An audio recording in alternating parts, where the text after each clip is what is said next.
ಹರ ಹರ ಮಹಾದೇವ.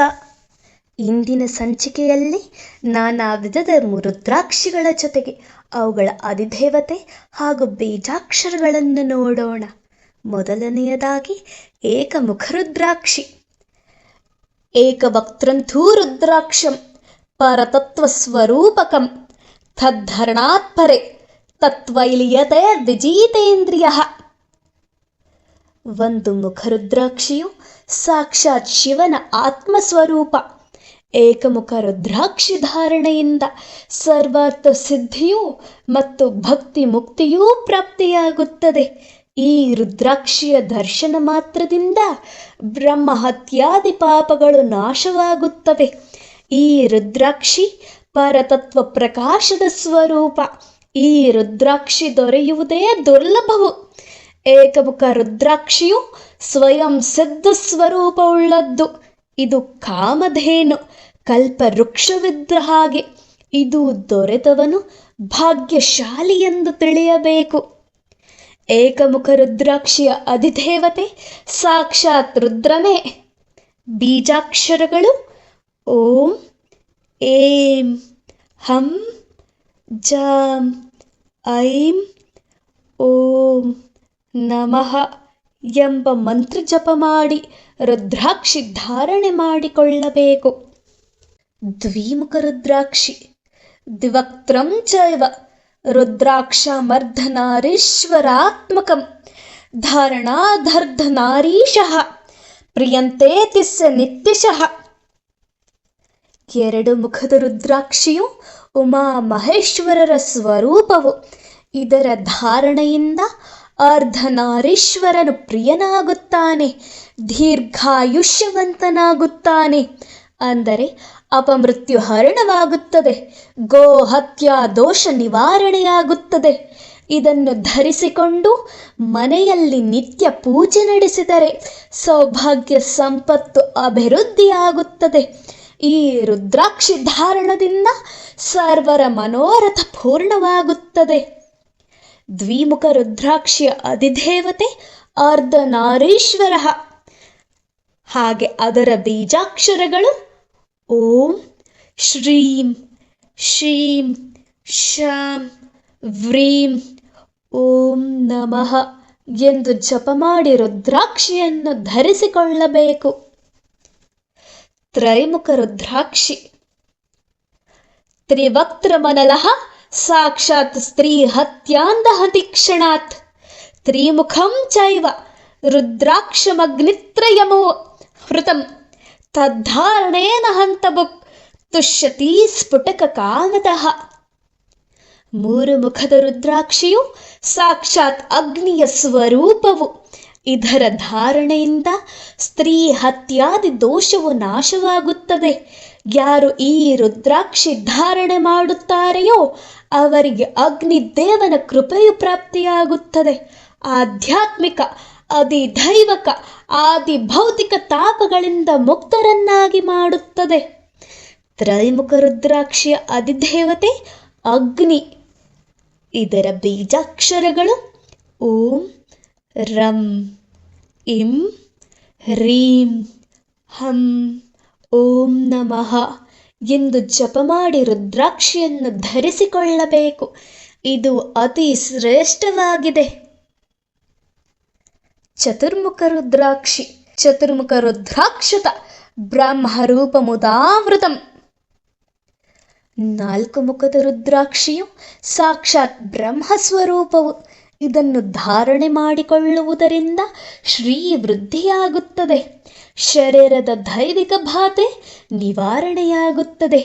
ಆರೋಗ್ಯವಂತನಾಗುತ್ತಾನೆ, ಜ್ಞಾನಿಯಾಗುತ್ತಾನೆ. ಪ್ರಾಣಿ ಹತ್ಯಾ ದೋಷ ನಿವಾರಣೆಯಾಗುತ್ತದೆ. ಇದರ ಸ್ಪರ್ಶ ಮಾತ್ರದಿಂದ 4 ವಿಧವಾದ ಪುರುಷಾರ್ಥ ಪ್ರಾಪ್ತಿಯಾಗುತ್ತದೆ. ಈ ರುದ್ರಾಕ್ಷಿಯನ್ನು ಧಾರಣೆ ಮಾಡಿಕೊಳ್ಳುವುದು ಉತ್ತಮವು. ಶಿಖೆಯಲ್ಲಿ ಅಥವಾ ಎಡಗಡೆಯ ರಟ್ಟೆಗೆ ಧರಿಸಬೇಕು. ಇದರ ಮಹತ್ವವನ್ನು ಅಗ್ನಿ ಪುರಾಣದಲ್ಲಿ ವಿಶದವಾಗಿ ತಿಳಿಸಿದ್ದಾರೆ. ಚತುರ್ಮುಖ ರುದ್ರಾಕ್ಷಿಯ ಅಧಿದೇವತೆ ಬ್ರಹ್ಮ. ಬೀಜಾಕ್ಷರಗಳು ಓಂ ವಾಂ ಕ್ರಾಂ ತಾಂ ಹಾಂ ಓಂ ನಮಃ ಎಂದು ಜಪ ಮಾಡಿ ಧರಿಸಿಕೊಳ್ಳಬೇಕು. ಪಂಚಮುಖ ರುದ್ರಾಕ್ಷಿ. ಪಂಚವಕ್ತ್ರಂ ಸ್ವಯಂ ಬ್ರಹ್ಮ ಬ್ರಹ್ಮ ಹತ್ಯಾಂ ವ್ಯಪೋಹತಿ ತಸ್ಯ ಧಾರಣ ಮಾತ್ರೇಣ ಸಂತುಷ್ಯತಿ ಸದಾಶಿವಃ. ಪಂಚಮುಖ ರುದ್ರಾಕ್ಷಿಯು ಕಾಲಾಗ್ನಿ ರುದ್ರ ಸ್ವರೂಪವಾಗಿದೆ. ಈ ರುದ್ರಾಕ್ಷಿ ಪಂಚಬ್ರಹ್ಮ ಸ್ವರೂಪವು.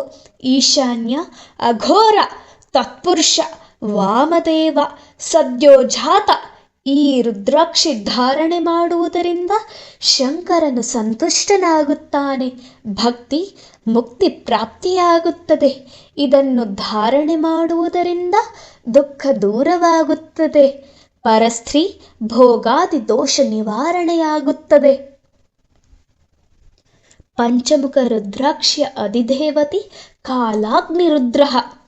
ಬೀಜಾಕ್ಷರಗಳು ಓಂ ಹಾಂ ಶಾಂ ಸ್ವಾಹ ಎಂಬ ಮಂತ್ರ ಜಪ ಮಾಡಿ ಮಾನವನು ಈ ರುದ್ರಾಕ್ಷಿಯನ್ನು ಧಾರಣೆ ಮಾಡಿಕೊಂಡರೆ ಸಕಲ ರೀತಿಯಿಂದಲೂ ಭಾಗ್ಯವಂತನಾಗುತ್ತಾನೆ. ಷಣ್ಮುಖ ರುದ್ರಾಕ್ಷಿ.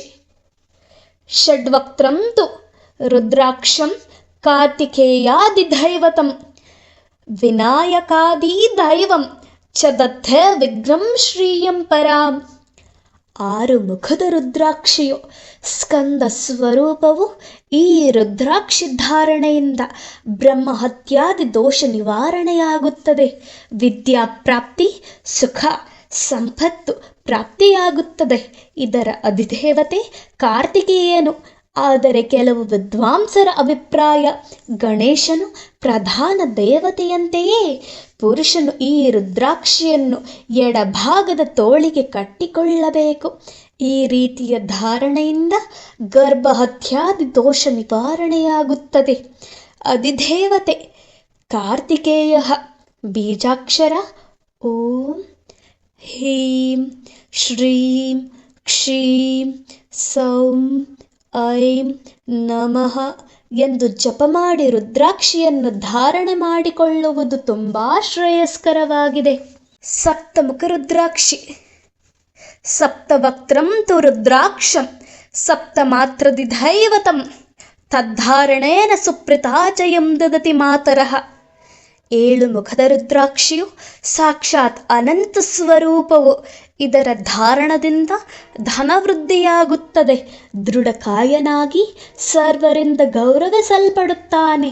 ಇದರ ದರ್ಶನ ಮತ್ತು ಧಾರಣದಿಂದ ಮಾತ್ರ ದುರ್ಬಲನೂ ಸಹ ರಾಜ ಮರ್ಯಾದೆಯನ್ನು ಪಡೆಯುತ್ತಾನೆ. ಭಕ್ತ ಸಂಪನ್ನ ವ್ಯಕ್ತಿಯು ಅವಶ್ಯವಾಗಿ ಧಾರಣ ಮಾಡಿಕೊಳ್ಳಬೇಕು. ಈ ರುದ್ರಾಕ್ಷಿ ಧಾರಣ ಮಾತ್ರದಿಂದ ಯಶಸ್, ಕೀರ್ತಿ, ಸರ್ವ ಜನರಿಂದ ಪ್ರತಿಷ್ಠೆ ಲಭಿಸುತ್ತದೆ. ಈ ರುದ್ರಾಕ್ಷಿ ಧಾರಣದಿಂದ ಬಂಗಾರ ಕಳವು ಮಾಡಿದ ದೋಷ ಪರಿಹಾರವಾಗುತ್ತದೆ. ಸಪ್ತಮುಖ ರುದ್ರಾಕ್ಷಿಯ ಅಧಿದೇವತೆ ಸಪ್ತ ಮಾತೃಕೆ ಸಪ್ತತೀಶ್ವರ. ಬೀಜಾಕ್ಷರಗಳು ಓಂ ಹೂಂ ಶ್ರೀಂ ಹ ಸೌಂ ನಮಃ ಎಂದು ಜಪ ಮಾಡಿ ರುದ್ರಾಕ್ಷಿಯನ್ನು ಧಾರಣ ಮಾಡಿಕೊಳ್ಳಬೇಕು. ಅಷ್ಟಮುಖ ರುದ್ರಾಕ್ಷಿ. ಅಷ್ಟವಕ್ತ್ರಂ ತು ರುದ್ರಾಕ್ಷಂ ದಿಗದಿಶಾಧಿದೈವಂ ವಸ್ವಷ್ಟಕ ಪ್ರಿಯಂ ಚೈವ ಗಂಗಾ ಪ್ರೀತಿಕರಂ ಶುಭಂ ತದ್ದರಣಾದೀಮು ಪ್ರೀತಾ ದದತೆ ತಸ್ಯ ವಾಂಛಿತಂ. 8 ಮುಖದ ರುದ್ರಾಕ್ಷಿ ಸಾಕ್ಷಾತ್ ಗಣಪತಿ ಸ್ವರೂಪ. ಕೆಲವರು ಇದು ಭೈರವನ ಸ್ವರೂಪವೆಂದು ಅಭಿಪ್ರಾಯಪಟ್ಟಿದ್ದಾರೆ. ಈ ರುದ್ರಾಕ್ಷಿ ಧಾರಣೆಯಿಂದ ಸರ್ವ ವಿಘ್ನ ನಿವಾರಣೆಯಾಗಿ ಸುಖ ಪ್ರಾಪ್ತಿಯಾಗುತ್ತದೆ ಮತ್ತು ಗಂಗಾದೇವಿಯು ಸಂತುಷ್ಟರಾಗುತ್ತಾಳೆ. ಪರಸ್ತ್ರೀ ಜನ್ಮ ಪರವಾದ ದೋಷಗಳು ದೂರವಾಗುತ್ತವೆ. ಅಷ್ಟಮುಖ ರುದ್ರಾಕ್ಷಿಯ ಅಧಿದೇವತೆ ಗಣಪತಿ. ಬೀಜಾಕ್ಷರಗಳು ಓಂ ಹ್ರೀಂ ಶ್ರೀಂ ಲಂ ಆಂ ಶ್ರೀಂ ನಮಃ ಎಂದು ಜಪ ಮಾಡಿ ರುದ್ರಾಕ್ಷಿಯನ್ನು ಧಾರಣೆ ಮಾಡಿಕೊಳ್ಳಬೇಕು. ನವಮುಖ ರುದ್ರಾಕ್ಷಿ. ನವವಕ್ತ್ರಂ ತು ರುದ್ರಾಕ್ಷಂ ನವಶಕ್ತೈರ್ದೈವತಂ ತಸ್ಯ ಧಾರಣಾ ಮಾತ್ರೇಣ ಪ್ರಿಯಂತೆ ನವಶಕ್ತಿಯಃ. ನವಮುಖ ಅಂದರೆ 9 ಮುಖದ ರುದ್ರಾಕ್ಷಿಯು ಧರ್ಮರಾಜ ಸ್ವರೂಪ. ಶಿವಪುರಾಣದಲ್ಲಿ ಈ ರುದ್ರಾಕ್ಷಿಯನ್ನು ನವದುರ್ಗೆಯ ಸ್ವರೂಪವೆಂದು ಕರೆದಿದ್ದಾರೆ. ಕೆಲವು ಭಿನ್ನಮತೀಯರು ಭೈರವ ಸ್ವರೂಪವೆಂದು ಕರೆದಿದ್ದಾರೆ. ಈ ರುದ್ರಾಕ್ಷಿಯ ಧಾರಣದಿಂದ ಅಕಾಲ ಮರಣ ನಿವಾರಣೆಯಾಗುತ್ತದೆ. ಈ ರುದ್ರಾಕ್ಷಿಯನ್ನು 2 ತೋಳುಗಳಲ್ಲಿ ಧಾರಣೆ ಮಾಡಿಕೊಳ್ಳಬಹುದು. ನವಮುಖ ರುದ್ರಾಕ್ಷಿಯ ಅಧಿದೇವತೆ ಭೈರವ. ಬೀಜಾಕ್ಷರ ಓಂ ಹ್ರೀಂ ವೇಂ ಯಂ ರಂ ಲಂ ನಮಃ ಎಂದು ಜಪ ಮಾಡಿ ರುದ್ರಾಕ್ಷಿಯನ್ನು ಧಾರಣೆ ಮಾಡಿಕೊಳ್ಳಬೇಕು. ದಶಮುಖ ರುದ್ರಾಕ್ಷಿ ದಶವಕ್ತ್ರಂ ತು ರುದ್ರಾಕ್ಷಂ ಯಮದೈವ ಮುದಾವೃತಂ ತಥಾಸ್ಯಾ ಪ್ರೀತಿ ಜನಕಂ ಧಾರಣೆ ನಾತ್ರ ಸಂಶಯ. 10 ಮುಖ ರುದ್ರಾಕ್ಷಿಯನ್ನು ದಶ ದಿಕ್ಪಾಲಕರ ಸ್ವರೂಪವೆಂದು ಸಹ ಕರೆಯುತ್ತಾರೆ. ಇದರ ಧಾರಣೆಯಿಂದ ಸರ್ವಗ್ರಹ ಶಾಂತಿ, ಕ್ಷುದ್ರ ದೈವಗಳ ಮೈದುಷ್ಟ ಹಾಗೂ ಭೂತ ಪಿಶಾಚಾದಿಗಳ ಭಯವಿರುವುದಿಲ್ಲ. ಅಲ್ಲದೆ ಸರ್ವ ಭೀತಿಯೂ ಸಹ ಪರಿಹಾರವಾಗುತ್ತದೆ. ಇದರ ಧಾರಣೆಯಿಂದ ಸರ್ವ ಕಾರ್ಯ ಸಿದ್ಧಿಯಾಗುತ್ತದೆ. ಸರ್ವ ಜನರಿಂದ ಸನ್ಮಾನಿತನಾಗುತ್ತಾನೆ. ಅಧಿದೇವತೆ ವಿಷ್ಣು. ಬೀಜಾಕ್ಷರ ಓಂ ಶ್ರೀಂ ಹ್ರೀಂ ಕ್ಲೀಂ ವ್ರೀಂ ಓಂ ನಮಃ ಎಂದು ಮಂತ್ರ ಜಪ ಮಾಡಿ ರುದ್ರಾಕ್ಷಿಯನ್ನು ಧಾರಣೆ ಮಾಡಿಕೊಳ್ಳಬೇಕು. ಏಕಾದಶ ಮುಖ ರುದ್ರಾಕ್ಷಿ. ಏಕಾದಶಾಮುಖಂ ಚಾಕ್ಷಂ ರುದ್ರೈಕಾದಶ ದೈವತಂ ತದಿಂದ್ರ ದೈವತಂ ಪ್ರೋಕ್ತಂ ಸದಾ ಸೌಭಾಗ್ಯವರ್ಧನಂ. 11 ಮುಖದ ರುದ್ರಾಕ್ಷಿಯು ಏಕಾದಶ ರುದ್ರರ ಪ್ರತಿಮೆ. ಶಿವ, ಶಂಭು, ಪಿನಾಕಿ, ಗಿರೀಶಹರ, ಸ್ಥಾಣುಗರ್ಭ, ಭೈರವ, ಸದಾಶಿವ, ಕಪಾಲೀಶ, ಕೈವಲ್ಯ, ಜಾಬಾಲ ಉಪನಿಷತ್, ಸ್ಕಂದ ಪುರಾಣ, ಯಜ್ಞ ವೈಭವಾಕಾಂಡ, ಬ್ರಹ್ಮೋತ್ತರ ಕಂಡ, ವಾಯುಪುರಾಣ, ಆದಿತ್ಯ ಮತ್ತು ಸೂತ ಸಂಹಿತೆಗಳು, ಮೃಗೇಂದ್ರ ಕಿರಣಾಗಮ, ಸೂಕ್ಷ್ಮಾಗಮಗಳು ಏಕಾದಶ ರುದ್ರರ ಬಗ್ಗೆ ವಿವರವಾಗಿ ತಿಳಿಸುತ್ತವೆ. ಇದರ ಧಾರಣೆಯಿಂದ ಸದಾ ಸುಖ ಶಾಂತಿ ಪ್ರಾಪ್ತಿಯಾಗುತ್ತದೆ. 1000 ಅಶ್ವಮೇಧ ಯಜ್ಞದ ಫಲವೂ ಪ್ರಾಪ್ತಿಯಾಗುತ್ತದೆ. ಚಂದ್ರಗ್ರಹಣ ಕಾಲದಲ್ಲಿ ಮಾಡಿದ ಅನ್ನ, ಗೋವು, ಸುವರ್ಣ, ವಸ್ತ್ರಧಾನ್ಯಾದಿಗಳ ದಾನದ ಫಲಕ್ಕಿಂತ ಅಧಿಕ ಫಲ ದೊರೆಯುತ್ತದೆ. ಸ್ವಯಂ ರುದ್ರ ಸ್ವರೂಪನಾಗುತ್ತಾನೆ. 11 ಮುಖದ ರುದ್ರಾಕ್ಷಿಯ ಅಧಿದೇವತೆ ಏಕಾದಶ ರುದ್ರ. ಬೀಜಾಕ್ಷರಗಳು ಓಂ ರುಂ ಮೂಂ ಯಾಂ ಕ್ರಾಂ ನಮಃ ಎಂದು ಜಪ ಮಾಡಿ ರುದ್ರಾಕ್ಷಿ ಧಾರಣ ಮಾಡಿಕೊಳ್ಳಬೇಕು. 12 ಮುಖ ರುದ್ರಾಕ್ಷಿ. ರುದ್ರಾಕ್ಷಂ 12 ಮುಖಂ ಮಹಾವಿಷ್ಣು ಸ್ವರೂಪಕಂ ದ್ವಾದಶಾದಿತ್ಯ ದೈವಂ ಚ ದೇವತಾ ಪ್ರೀತಿವರ್ಧನಂ. 12 ಮುಖ ರುದ್ರಾಕ್ಷಿಯು ಭಗವಾನ್ ವಿಷ್ಣು ಸ್ವರೂಪ. ಈ ರುದ್ರಾಕ್ಷಿಯನ್ನು ಶಿಖೆಯಲ್ಲಿ ಧಾರಣೆ ಮಾಡಿಕೊಳ್ಳಬೇಕು. ಇದರಿಂದ ರೋಗ ನಿವಾರಣೆಯಾಗಿ ಸುಖವ ಲಭಿಸುತ್ತದೆ. ಕಿವಿಯಲ್ಲಿ ಧಾರಣೆ ಮಾಡುವುದರಿಂದ 12 ಜನ ಸೂರ್ಯರ ಮಹಾಫಲ ದೊರೆಯುತ್ತದೆ. ಕಂಠದಲ್ಲಿ ಧಾರಣೆ ಮಾಡಿದರೆ ಗೋಹತ್ಯೆ ಮತ್ತು ಮನುಷ್ಯ ಹತ್ಯಾದಿ ದೋಷ ನಿವಾರಣೆಯಾಗುತ್ತದೆ. ಅಲ್ಲದೆ ಅಗ್ನಿ ಭಯ, ಚೋರ ಭಯ, ಸಿಂಹ, ಶಾರ್ದೂಲ ಮುಂತಾದ ವನ್ಯ ಮೃಗಗಳ ಭಯವಿರುವುದಿಲ್ಲ. ಈ ರುದ್ರಾಕ್ಷಿಗಳ ಧಾರಣ ಮಾಡಿಕೊಂಡವರಿಗೆ ಯಾವುವೋ ಹಿಂಸೆ ಮಾಡಲಾರವು.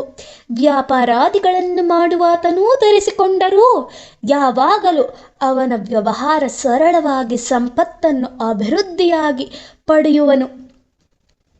12 ಮುಖದ ರುದ್ರಾಕ್ಷಿಯ ಅಧಿದೇವತೆ ದ್ವಾದಶಾದಿತ್ಯರು.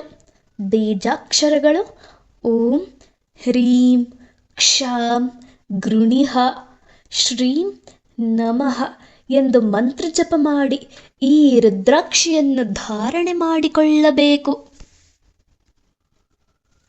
13 ಮುಖ ರುದ್ರಾಕ್ಷಿ. 13 ಮುಖಂ ಚಾಕ್ಷಂ ಕಾಮದಂ ಶುದ್ಧದಂ ಶುಭಃ ತಸ್ಯ ಧಾರಣಾ ಮಾತ್ರೇಣ ಕಾಮದೇವಃ ಪ್ರಸೀದತಿ. 13 ಮುಖದ ರುದ್ರಾಕ್ಷಿಯು ಕಾರ್ತಿಕೇಯನ ಸ್ವರೂಪ. ಕೆಲವು ಭಿನ್ನಮತೀಯರ ಅಭಿಪ್ರಾಯದಲ್ಲಿ ಕಾಮದೇವ ಸ್ವರೂಪವೆಂದೂ ಸಹ ಹೇಳುತ್ತಾರೆ. ರುದ್ರಜಾಬಾಲ ಉಪನಿಷತ್ ಮತ್ತು ಅಗ್ನಿ ಪುರಾಣಗಳ ಆಧಾರದಂತೆ ಕಾರ್ತಿಕೇಯ ಸ್ವರೂಪ. ಈ ರುದ್ರಾಕ್ಷಿ ಧಾರಣ ಮಾಡಿಕೊಂಡ ಮನುಷ್ಯನಿಗೆ ಚಿಂತಿತಾರ್ಥ ಫಲಗಳನ್ನು ಅನುಗ್ರಹಿಸುವುದು, ಅವನ ಜೀವನ ಕಲ್ಯಾಣವಾಗುವುದು, ಆತನು ಯಾವ ಕಾರ್ಯ ಕೈಗೊಂಡರೂ ಯಶಸ್ವಿಪ್ರದವಾಗಿ ಪರಿಣಮಿಸುವುದು. ನಾಥ ಸಂಪ್ರದಾಯದ ಕೆಲವು ಮಹಾತ್ಮರು ಇಂದ್ರನ ಸ್ವರೂಪವೆಂದು ಅಭಿಪ್ರಾಯಪಡುತ್ತಾರೆ. ಸಂತಾನ ಇಲ್ಲದವರು ಕ್ರಮವಾಗಿ ಜಪ ಮಾಡಿ ರುದ್ರಾಕ್ಷಿಯನ್ನು ಧಾರಣೆ ಮಾಡಿಕೊಂಡರೆ ಸಂತಾನ ಫಲವನ್ನು ಕೊಡುತ್ತದೆ. ಅಲ್ಲದೆ ಬ್ರಹ್ಮಚಾರಿಗಳು ಧಾರಣೆ ಮಾಡಿಕೊಂಡರೆ ಅವರಿಗೆ ವಿದ್ಯಾಭಿವೃದ್ಧಿ, ವೀರ್ಯ ಸಿದ್ಧಿಯನ್ನೂ ಪ್ರಾಪ್ತಿ ಮಾಡುತ್ತದೆ. ಈ ರುದ್ರಾಕ್ಷಿ ಕಾಮಧೇನುವಿನಂತೆ ಎಲ್ಲ ಮೂಲಗಳಿಂದಲೂ ಸುಖಪ್ರದವನ್ನು ಕರುಣಿಸುತ್ತದೆ. ವಿರಕ್ತರಾದ ಸನ್ಯಾಸಿಗಳು ಈ ರುದ್ರಾಕ್ಷಿ ಧರಿಸುವುದು ಉತ್ತಮ. 13 ಮುಖದ ರುದ್ರಾಕ್ಷಿಯ ಅಧಿದೇವತೆ ಕಾರ್ತಿಕೇಯ. ಬೀಜಾಕ್ಷರಗಳು ಓಂ ಈಂ ಯಂ ನಮಃ ಎಂದು ಜಪಿಸಿ ಧಾರಣೆ ಮಾಡಿಕೊಳ್ಳಬೇಕು. ಚತುರ್ದಶಮುಖ ರುದ್ರಾಕ್ಷಿ. ಚತುರ್ದಶಮುಖಂ ಚಾಕ್ಷಂ ರುದ್ರನೇತ್ರ ಸಮುದ್ಭವಂ ಸರ್ವೇ ವ್ಯಾಧಿ ಹರಂ ಚೈವ ಸದಾರೋಗ್ಯಮಾ ವಾಪ್ನುಯಾತ್. 14 ಮುಖದ ರುದ್ರಾಕ್ಷಿಯು ಸಾಕ್ಷಾತ್ ಶಿವಶಂಕರನ ಸ್ವರೂಪವು. ಭಗವಾನ್ ಶಂಕರನ ನೇತ್ರದಿಂದ ಪ್ರಕಟವಾದದ್ದು. ಇದನ್ನು ಧಾರಣ ಮಾಡಿದವನು ಸೌಭಾಗ್ಯವಂತನೂ ನಿರ್ಮಲ ಮನಸ್ಸುಳ್ಳವನೂ ಆಗುತ್ತಾನೆ. ಈ ರುದ್ರಾಕ್ಷಿಯು ದೊರೆಯುವುದು ಅತೀ ಕಷ್ಟದಾಯಕವು. ಇದನ್ನು ಲಲಾಟದಲ್ಲಿ ಧಾರಣ ಮಾಡಬೇಕು. ಸರ್ವರೋಗ ವ್ಯಾಧಿಗಳನ್ನು ಹರಣ ಮಾಡುತ್ತದೆ. ಸದಾ ಕಾಲದಲ್ಲಿ ಆರೋಗ್ಯ ಭಾಗ್ಯವನ್ನು ನೀಡುತ್ತದೆ. ಅಧಿದೇವತೆ ಶ್ರೀಕಂಠ. ಬೀಜಾಕ್ಷರಗಳು ಓಂ ಹ ಸ್ಭೇಂ ಕವಚ್ರ ಹಸ್ರೋಂ ಹಸೈಚ್ಚ ನಮಃ ಎಂದು ಮಂತ್ರ ಜಪ ಮಾಡಿ ಧಾರಣ ಮಾಡಿಕೊಳ್ಳಬೇಕು. ಇಂತಿಷ್ಟು ನಾನಾ ವಿಧದ ರುದ್ರಾಕ್ಷಿಯ ಅಧಿದೇವತೆಗಳು ಹಾಗೂ ಬೀಜಾಕ್ಷರಗಳು. ಇದರಲ್ಲಿ ಯಾವ ವಿಧದ ರುದ್ರಾಕ್ಷಿ ನಿಮಗೆ ಪ್ರಿಯವೆನಿಸಿದೆ ಎಂದು ಕಮೆಂಟ್ ಮೂಲಕ ತಿಳಿಸಿರಿ. ಹರ ಹರ ಮಹಾದೇವ.